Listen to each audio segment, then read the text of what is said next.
Hi mga ka-worker, pakinggan nyo to, baka may matutunan kayo dito. Pag sinasabing Japan, mapera ka na, mayaman ka na, marami ka ng ipon, pahiram naman. What? Mga ka-worker, bakit nga ba maraming nag-break contract, maraming hindi tinapos yung kontrata, may hindi nga na, may 6 months nga lang. Kasi nga dito yung pressure, nandito yung hindi makasundo ng boss mo, binubuli ka, sinasaktan ka.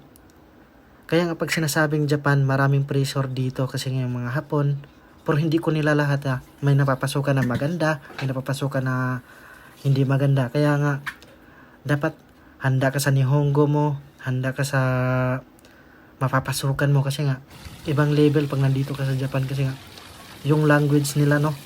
Kaya ayun guys, nandito kasi sa Galaan kasi ubay nga sumi at yun lang guys. Ito lang talaga yung big time natin no.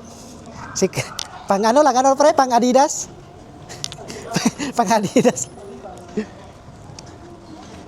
Pang Adidas lang talaga kami dito. Wala eh. Hanggang alas 10 pala dito. Wala guys, pang Adidas lang talaga kami. Ayan o. Dito. Kasi ito yung mga kasama natin. Ano lang tayo, pang Adidas at saka pang Gap lang. Sobrang sale pa naman sana. So may paggamitan tayo ng pera ba. Ayun o, Salomon o. Ayan, sakto yung ano, yung sapatos ni paring Cresco. Dalhin mo Pilipinas pre. Ha? Ayan, sakto. Ano laki ng sapatos no? Converse. Yan guys o.